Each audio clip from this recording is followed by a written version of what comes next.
கர்த்தருடைய பரிசுத்த நாமத்திற்கு மகிமுண்டாகட்டும். ஆண்டவராகிய இயேசு கிறிஸ்துவின் நாமத்தினாலே அன்பு கர்த்தருடைய பிள்ளைகளாகிய தங்கள் அனைவருக்கும் ஸ்வீட் ஊழியத்தின் சார்பாக வாழ்த்துக்களையும் ஸ்தோத்திரங்களையும் தெரிவித்துக் கொள்கின்றேன். ஏசாயா தீர்க்கதரிசியின் புத்தகம் 55ஆம் அதிகாரம் 8வது வசனம். ஏசாயா 55ஆம் அதிகாரம் வசனம் 8. என் நினைவுகள் உங்கள் நினைவுகள் அல்ல, உங்கள் வழிகள் என் வழிகளும் அல்லவென்று கர்த்தர் சொல்லுகிறார். என் நினைவுகள் உங்கள் நினைவுகள் அல்ல, உங்கள் வழிகள் என் வழிகளும் அல்லவென்று கர்த்தர் சொல்லுகிறார். என் அன்பு கடவுளுடைய பிள்ளைகளே, நம்முடைய ஆண்டவருடைய வழி எப்பொழுதும் நம்முடைய வழியாக இருக்க வேண்டும் என்று நாம் எதிர்பார்க்கின்றோம். நான் நினைப்பதை கடவுள் செய்ய வேண்டும், நான் விரும்புவதை கடவுள் எனக்கு தர வேண்டும், அதுவும் நான் விரும்புகிற காரியத்தை இந்த விதத்தில் தான் கர்த்தர் எனக்கு செய்து தர வேண்டும் என்று பல நேரங்களிலே கடவுள் எப்படி செயல்பட வேண்டும் என்பதை கூட நாம் ஜெபத்தில் கடவுளிடத்தில் சொல்லுகிறவர்களாக நாம் இருக்கின்றோம். என் அன்பு கடவுளுடைய பிள்ளைகளே, ஒரு வேடிக்கையான ஒரு நிகழ்ச்சி பல நாட்களுக்கு முன்பாக என்னுடைய ஊழியத்தில் நடந்தது. ஒரு அருமையான அம்மா அவர்கள் ஊழியத்திற்கு வருவார்கள், கிராம ஊழியத்திற்கு. ஒரு குறிப்பிட்ட நாளிலே நாங்கள் ஊழியத்திற்கு போக வேண்டும் என்று நான் அவரிடத்தில் சொல்லியிருந்தேன். அன்றைக்கு அவர்களுக்கு ஒரு முக்கியமான வேலை, ஊழியத்துக்கு வர முடியாத ஒரு சூழ்நிலை. ஆனால் ஊழியத்தை விட்டுவிட்டு நான் அந்த இடத்திற்கு போகிறேன் அல்லது அந்த வேலையாய் போகிறேன் என்று சொன்னால் பாஸ்டர் கோபித்து கொள்வார், எது முக்கியம் என்று கேட்பார் என்ற குழப்பம் அவர்களுக்குள்ளாக இருந்தது. ஆகவே அவர்கள் இப்படி ஜெபித்தார்களாம், ஆண்டவரே, நான் ஊழியத்திற்கு வரவில்லை என்று சொன்னால் பாஸ்டர் அவர்கள் கோபித்து கொள்வார்கள், ஆகையால் அவரே ஊழியத்தை கேன்சல் செய்து விடும்படி நீர் ஏதாச்சும் ஒரு காரியத்தை செய்யும் என்று அவர்கள் ஜெபித்ததாக அதற்கு பிறகு சில நாட்கள் கழித்து அவர்கள் சொன்னார்கள்.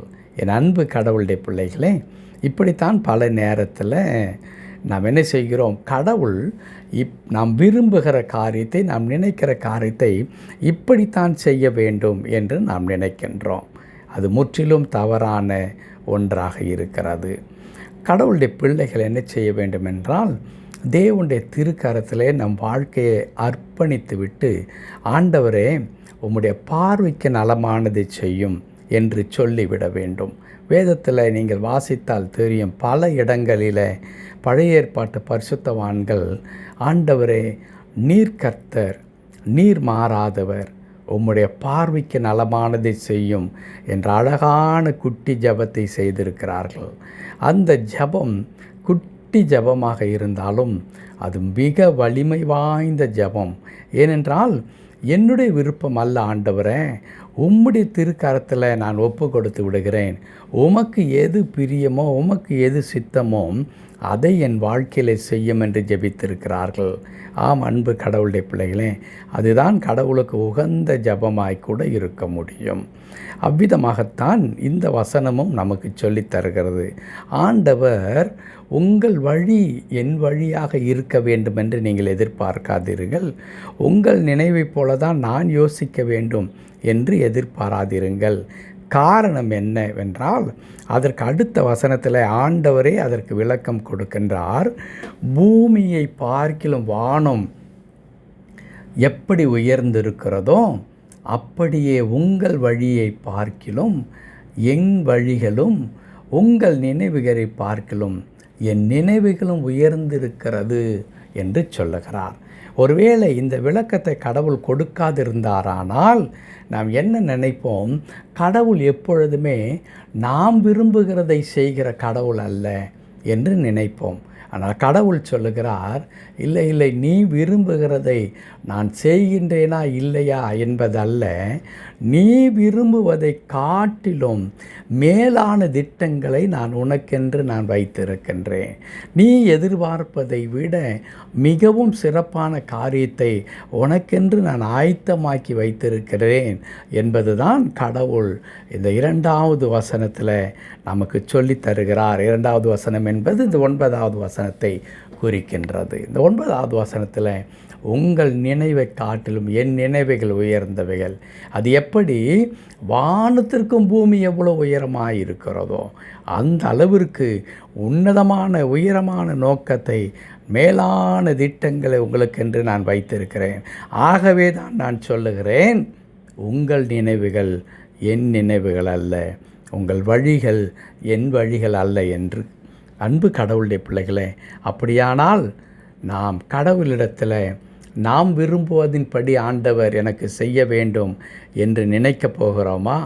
அல்லது ஆண்டவரே, உம்மை விட என் மீது அன்பு வைப்பதற்கும் என்னை நேசிப்பதற்கும் என் வளர்ச்சியில், என் சந்தோஷத்தில், என் சமாதானத்தில், என்னுடைய மேன்மையான ஒரு வாழ்க்கையை ஆண்டவரை உம்மை தவிர வேறு ஒருவரும் விரும்புகிறதில்லை.